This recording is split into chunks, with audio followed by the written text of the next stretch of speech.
Hello everyone. तो आज हम लोग शुरू करने वाले हैं अपना नेक्स्ट टॉपिक जो है growth of urban settlements in India. ठीक है। और नेक्स्ट टॉपिक में हम पढ़ेंगे impacts of urbanization, positive and negative. ठीक है। तो अर्बनाइजेशन क्या है? Process of population growth in urban और सिटीज। ठीक है ना। एक एरिया है जहाँ पे बहुत तेजी से पॉपुलेशन ग्रो होना शुरू हो जाता है, उसको हम डिक्लेयर कर देते हैं अर्बन एरिया। ठीक है। स्प्रेड ऑफ अर्बन वेज बोल सकते हैं।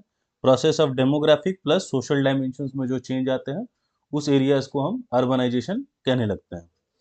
अर्बन हम डिक्लेयर कैसे करते हैं? तो 2011 सेंसस के हिसाब से जहाँ पे भी पॉपुलेशन 5000 से अबव हो और 400 पर्सन पर स्क्वायर किलोमीटर, यानी ये डेंसिटी है। ठीक है ना।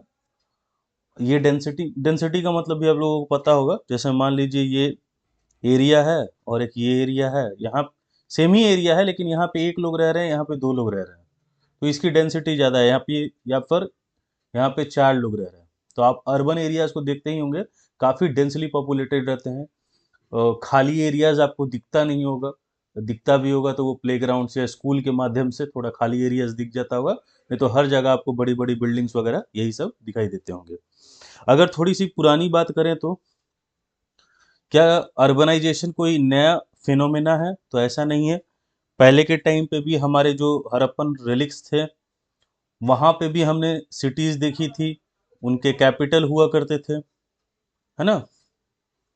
फिर आगे देखा जाए तो चोला एम्पायर, सुल्तान्स, मुगल्स, ठीक है ना, इन लोगों ने भी अपनी कैपिटल सिटी बनाई। ठीक है। और जहाँ पे भी वो कैपिटल सिटीज़ होती थी उन जगह पे आप देखोगे ज़्यादा लोग रहते थे। ठीक है ना। काफ़ी डेंसली पॉपुलेटेड एरिया वो रहता था। ठीक है। इसको मैं ऐसे लिख सकता हूँ, ये सब क्या रहते थे? Capital cities. अच्छा, उस टाइम पीरियड में या फिर ट्रेड सेंटर्स भी होते थे। ठीक है ना। वहाँ पे भी पॉपुलेशन काफ़ी अच्छी खासी देखी जाती थी, कैपिटल सिटीज में और ट्रेड सेंटर में। फिर धीरे धीरे समय बढ़ा, ब्रिटिशर्स आए। ठीक है। ब्रिटिशर्स ने भी, जैसे कोलकाता हो गया आपका, मद्रास हो गया, बॉम्बे हो गया, इन जगह पे अर्बनाइजेशन काफ़ी तेज़ी से हुआ। हाँ, कुछ जो पुराने ब्रिटिशर से पहले कुछ एरियाज थे जो काफ़ी फेमस हुआ करते थे, वो डिक्लाइन किए। जैसे आपका सूरत हो गया और मसूलीपट्टनम हो गया। ठीक है।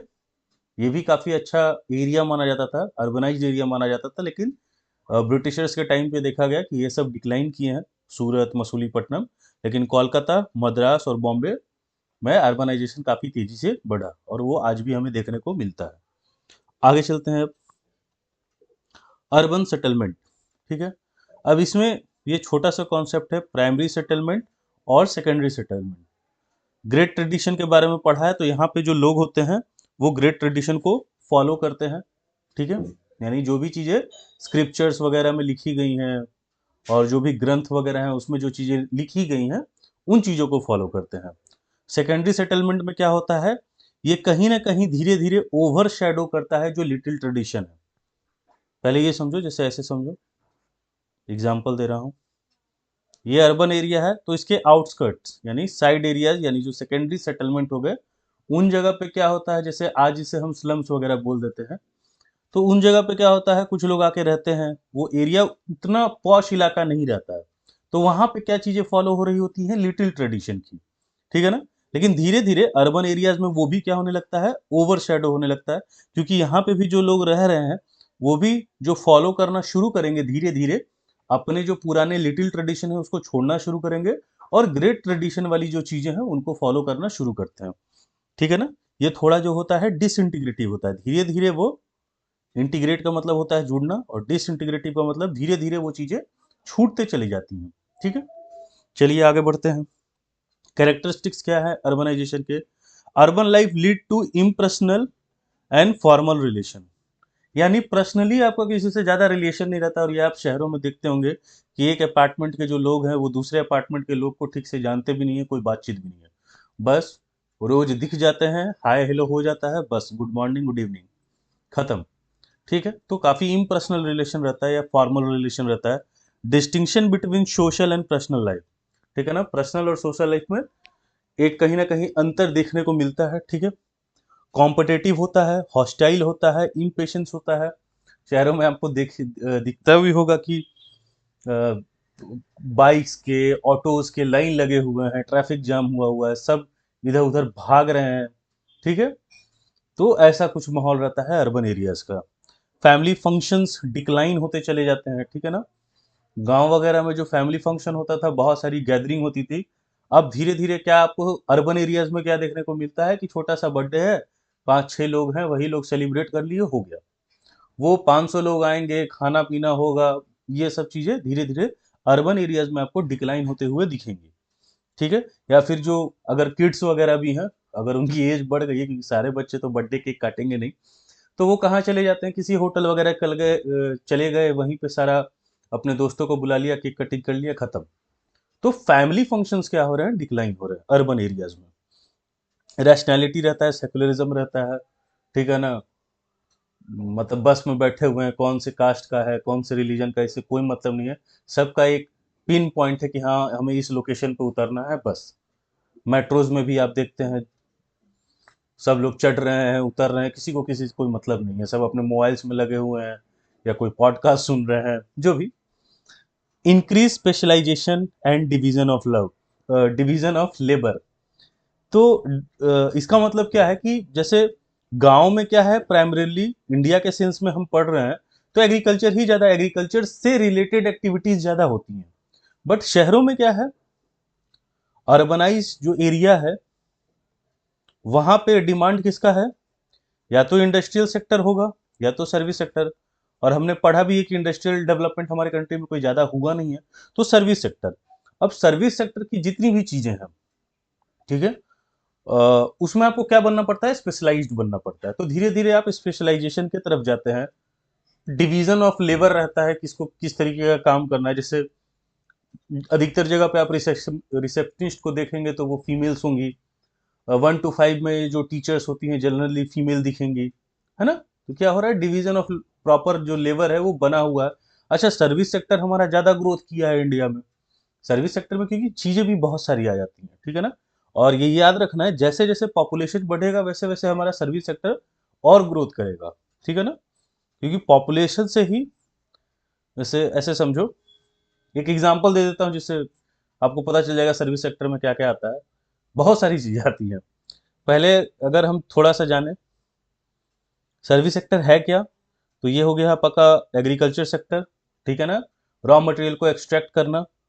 अब अगर उसमें चेंज करना है, ठीक है ना, जैसे गेहूं है, गेहूं को अब आटा बनाना है, तो उसको हम कहाँ भेजेंगे, वो चक्की में भी हो सकता है, मैं जानता हूँ। लेकिन पैकेजिंग वगैरह सब कुछ करना है, कोई ब्रांड नेम देना है, तो उसको इंडस्ट्री में भेजना होगा। तो किसी चीज़ को भी चेंज करने को हम क्या कह देते हैं, मैन्युफैक्चरिंग, ठीक है, मैन्युफैक्चरिंग हो गया। तो सर्विस सेक्टर क्या हुआ, सर्विस सेक्टर का काम होता है एड प्रोवाइड करना, या इसको बोल सकते हो हेल्प प्रोवाइड करना। किसको प्रोवाइड कर रहा है एड और हेल्प, ये प्रोवाइड करेगा एड और हेल्प एग्रीकल्चर सेक्टर को भी और इंडस्ट्रियल सेक्टर को भी। एग्जाम्पल, अब एग्रीकल्चर सेक्टर से मान लो इंडस्ट्री में आ रहा है सामान, और यहाँ से जो आटा बना उसको मार्केट भेजना है, ठीक है। तो ये रोड क्या हो गया, सर्विस सेक्टर का काम हो गया। लोन की जरूरत है, बैंकिंग का काम है, इसको भी जरूरत है, किसान को भी जरूरत है, फैक्ट्री के ऑनर को भी जरूरत है। तो ये क्या हो रहा है, सर्विस दिया जा रहा है। तो अब दूसरी जो बात आती है, पॉपुलेशन इंक्रीज होगा। तो मान लो ये एरिया है, यहाँ पे मैंने इतने एरिया में फैक्ट्री लगा दी, फैक्ट्री लगा दी। अब इतने सारे लोगों को खाना प्रोवाइड करना है, होटल वगैरह चाहिए, सर्विस सेक्टर हो गया। इतने लोगों का इनकम, बैंक चाहिए, सर्विस सेक्टर, ठीक है। इन लोगों की फैमिलीज आने लगेंगी, ठीक है ना, सबके लिए हाउसिंग फैसिलिटीज चाहिए, ठीक है। बैंकिंग हो गया, इंश्योरेंस हो गया, इनके बच्चे हैं, स्कूल्स चाहिए, सर फोड़ दिए एक दूसरे का, बच्चे लोग आपस में लड़ाई करते ही हैं, तो हॉस्पिटल्स चाहिए, केस हो गया, पुलिस चाहिए, कोर्ट्स चाहिए, है ना। तो देख रहे हो ये सब किस में आ जाता है, सर्विस सेक्टर। तो जैसे जैसे पॉपुलेशन बढ़ेगा, सर्विस सेक्टर का ग्रोथ उतना तेजी से बढ़ता है। ये मैंने कम लिखा है, बहुत सारा होता है सर्विस सेक्टर में, बहुत सारे। तो इन सब में काम करने के लिए आप जैसे बैंकिंग प्रोफेशनल बनना है, तो उससे रिलेटेड आपको स्पेशलाइजेशन लेना होगा, पढ़ाई करनी होगी, ठीक है, एग्जाम्स क्रैक करने होंगे। तो इसीलिए अर्बन एरिया में क्या होता है, कहीं ना कहीं स्पेशलाइजेशन देखने को मिलता है डिफरेंट डिफरेंट एक्टिविटीज़ में। अब ये हम देखते हैं इम्पैक्ट्स ऑफ अर्बनाइजेशन। तो अर्बनाइजेशन का पॉजिटिव इम्पैक्ट भी होगा, निगेटिव इम्पैक्ट भी होगा। पॉजिटिव इम्पैक्ट्स क्या है, एम्प्लॉयमेंट अपॉर्चुनिटीज विल इंक्रीज। जाहिर सी बात है, गांव में अधिकतर इंडिया के कॉन्टेक्स्ट में अगर हम देखें तो एग्रीकल्चर ज़्यादा हो रहा है, या एग्रीकल्चर से रिलेटेड एक्टिविटीज़ लाइक डेयरिंग हो गया, है ना। तो ये सारी एक्टिविटीज़ ज़्यादा हो रही होती हैं, लेकिन आप जैसे ही शहर में आते हैं आपको वैरायटी ऑफ जॉब्स देखने को मिलता है, तो आपके एम्प्लॉयमेंट के चांसेस बढ़ते हैं, स्टैंडर्ड ऑफ लिविंग इंक्रीज होता है आपका, ठीक है। Easier access to health care education, अच्छा हेल्थ केयर, अच्छी हॉस्पिटल्स आपको अर्बन एरियाज में ही देखने को मिलती हैं।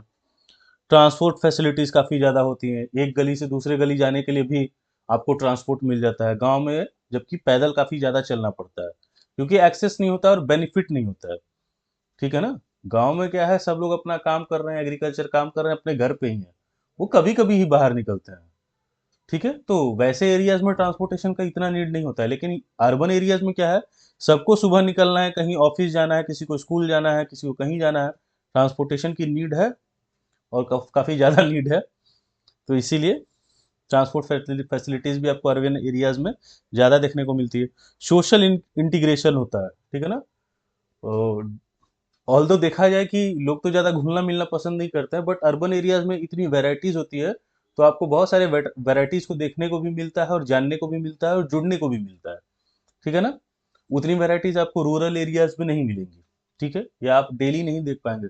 अब जैसे कोई आदमी मेट्रोज में ही चल रहा है तो रोज उसे डिफरेंट जॉब करने वाले कोई पर्सन से मुलाकात होगी, उनसे वो बातचीत कर सकते हैं, जान सकते हैं, समय भी कट जाता है, ट्रैवलिंग भी हो जाती है। फेमिनाइजेशन ऑफ पॉवर्टी, अब ये एक, इसको ऐसे समझ सकते हैं, बोलोगे सर ऐसा थोड़ी है, अर्बन एरिया में तो वुमेन्स कमा रही हैं। अलग अलग पर्सपेक्टिव है, ठीक है। मैं बता दे रहा हूँ, जैसे ऑर्थोडॉक्स ऑर्थोडॉक्स रूरल जो पैट्रियार्की है, ठीक है ना, जो गांव में पैट्रियार्की प्रैक्टिस होती है, वो तो अर्बन एरिया में खत्म होता है, ठीक है ना। यानी वुमेन्स को ज़्यादा राइट्स मिलते हैं, वो वर्क कर रही होती हैं, ये सारी बातें सही हैं, लेकिन गोरे हैं, गोरे एंड कपूर का क्या कहना है, गोरे एंड कपूर, इनका क्या कहना है कि समटाइम्स ये राइट्स पाने के लिए, या जिनकी थोड़ी मेंटालिटी काफ़ी पुरानी रह चुकी है, अब उनके वजह से वुमेन्स जो होते हैं उनको डुअल रोल परफॉर्म करना पड़ता है, ये लिख सकते हैं, perform dual roles. Dual roles का मतलब, यानी घर में जो केयर एंड फूडिंग लॉजिंग ये सब का जो काम है वो तो आप कर ही रहे हो, आप साथ में जॉब वाला भी काम कर रहे हो, जो भी आप जॉब करते हो, ठीक है। तो ये क्या हो गया, डबल रोल करना पड़ रहा है, इसकी वजह से कभी कभी क्या होती है, वुमेन्स फ्रस्ट्रेट होके जॉब छोड़ देती हैं और वो घर में ही रहती हैं। तो इस सेंस में ये लाइन लिखा गया है, फेमिनाइजेशन ऑफ पॉवर्टी देखने को मिलता है। ऑल्दो उनको बहुत सारे राइट्स मिलते हैं अर्बन एरियाज में, वो जॉब भी कर रही होती हैं, अपने कैरियर में भी ग्रोथ ला रही होती हैं, ये सब अर्बन एरियाज में हमें देखने को मिलता है। और अगर कुछ पॉइंट्स ऐड करना चाहो तो, breakdown of traditional institution, breakdown of traditional institution, यानी जो भी पुरानी चीज़ें बनी हुई हैं कास्ट रिलीजन से रिलेटेड, वो सारी चीज़ों को मतलब टूटती हुई दिखती हैं, किसी को इन चीज़ों से फर्क नहीं पड़ता है, सब अपने काम में ही लगे हुए हैं, ठीक है। और क्या बोल सकते हैं, कम्युनिटी रिलेशन बढ़ता है, ठीक है। कम्युनिटी रिलेशन क्या हो गया, कम्युनिटी रिलेशन इम्पर्सनल होगा, फॉर्मल होगा, गोल ओरिएंटेड होगा।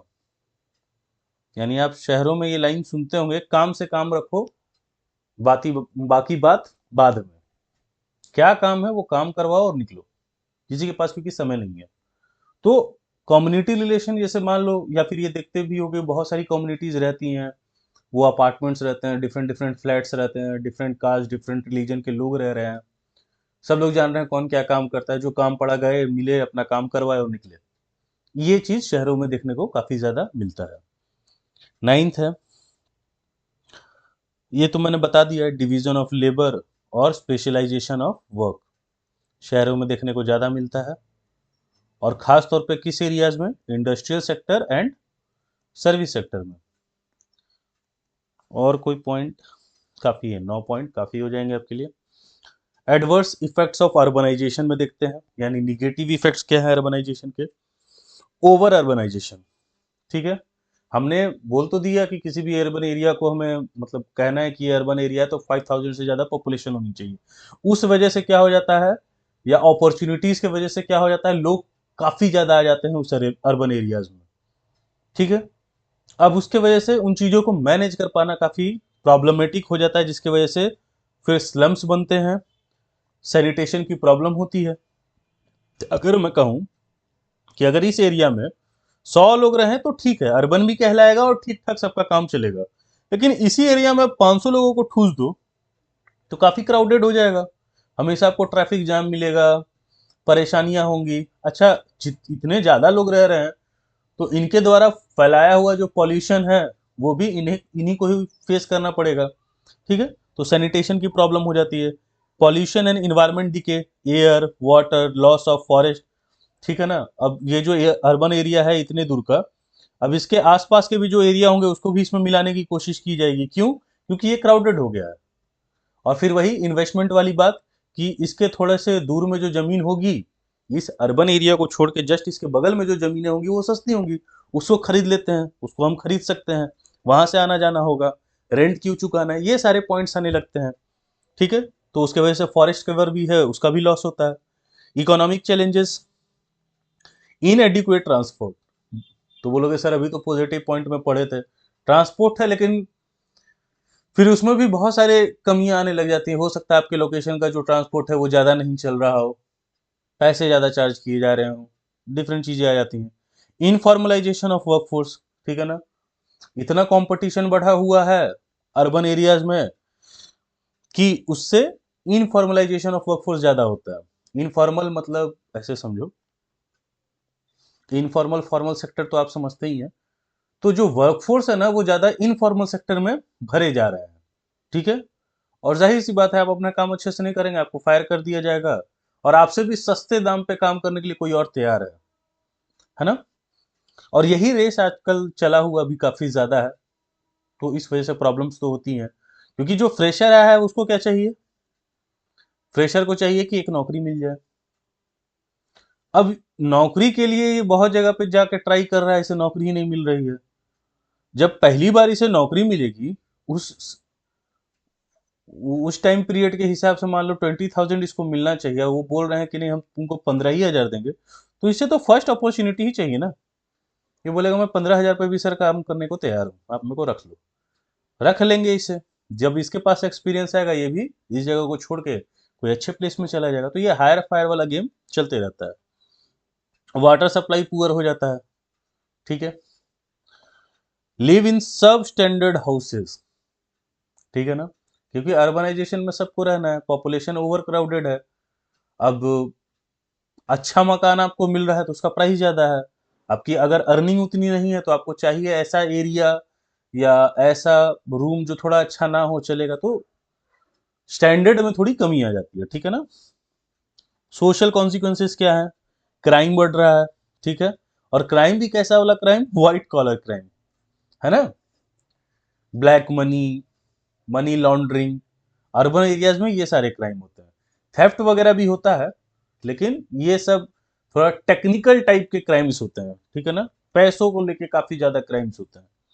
इनइक्वालिटीज देखने को मिलती है, रिच का इलाका अलग होगा और पुअर का इलाका बहुत अलग होगा, ठीक है ना। और उसका सबसे अच्छा तरीका मैं बताता हूँ, एक एग्जाम्पल मिला है। रिच और पुअर का अगर सब कुछ आपको जानना है, आप कुछ मत देखो, आप बस रोड्स देख लो, आपको सब पता चल जाएगा।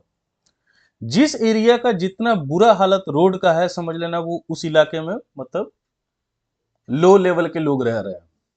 और जो एरिया जितना अच्छा होगा वहां के रोड साफ सुथरे होंगे, और रोड बहुत अच्छा होगा, पानी वहां पे नहीं जमेगा। इससे ही आइडेंटिफाई किया जा सकता है। पैरामीटर्स तो बहुत है, मैंने एक सिंपल पैरामीटर आपको बता दिया है। इन इक्वालिटी शहरों में देखनी है तो ऐसे देखने को मिल जाएगी। माल एडजस्टमेंट, ठीक है, रूरल एंड अर्बन डिवाइड देखने को आपको मिलेगा कि अर्बन में कितनी सारी फैसिलिटीज और कितनी सारी चीजें, कितनी वेराइटीज हैं।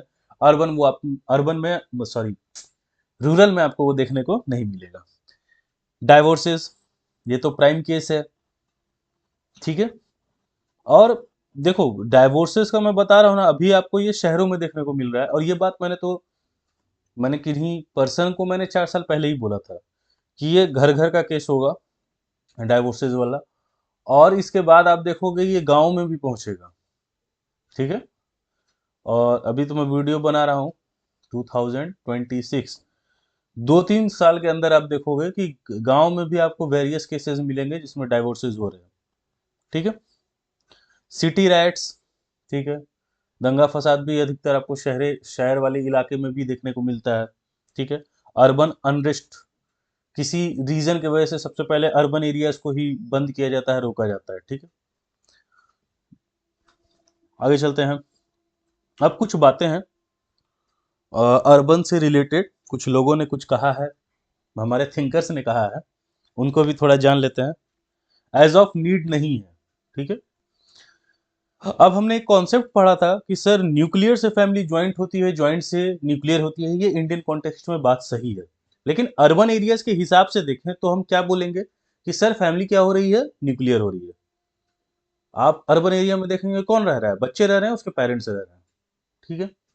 वो फैमिली फिर धीरे धीरे बड़ी होती है, शादी होती है बच्चों की, वो फैमिली थोड़ा बड़ा होता है, ज्वाइंट फैमिली जैसा हो जाता है। फिर क्या होगा, वो बच्चे कहीं बाहर जाएंगे, फिर वो तो शहरों में हमें अभी भी ये कॉन्सेप्ट देखने को मिल रहा है कि ज्वाइंट फैमिली रहती है, न्यूक्लियर हो जाती है, न्यूक्लियर से फिर ज्वाइंट हो जाती है। एक चीज क्या देखने को मिल रहा है अर्बन एरिया में, किंगशिप आपको देखने को नहीं मिलेगा। यानी किंगशिप वाला जो फैक्टर है वो हमें वीकेंड होते हुए दिख रहा है शहरों में, अर्बनाइज्ड एरिया में, ठीक है। घूरे, गोरे और राव ये क्या कह रहे हैं, caste is also very much alive in urban area. हम जबकि पढ़ रहे हैं अर्बन एरिया में, सेकुलर माइंडसेट के लोग हैं, रैशनल होते हैं, किसी को किसी से कोई मतलब नहीं है, बसेस में ट्रैवल कर रहे हैं, मेट्रोज में ट्रैवल कर रहे हैं, बट कहीं ना कहीं अर्बन एरियाज में भी कास्ट आज भी अलाइव है, ठीक है। ये इन तीनों का कहना है। अब एक, मतलब क्या बोल सकते हैं, रिसर्च टाइप का बोल सकते हैं कि लखनऊ के रिक्शा वाले थे, उनपे ऐसा कुछ रिसर्च हुआ, बहुत सारे जो रिक्शा वाले थे उनसे बातचीत की गई होगी, तो पता क्या चला कि ये लोग सेकुलर जो रूल्स हैं वो तो फॉलो कर रहे हैं कि ऐसा नहीं कि इसमें टच नहीं होंगे, ये सारी चीजें नॉर्मल है शहरों के लिए। बट फिर भी कुछ मुद्दे ऐसे हैं जिस मुद्दे पे आके इनकी जो सोच है वो पुरानी वाली ही है।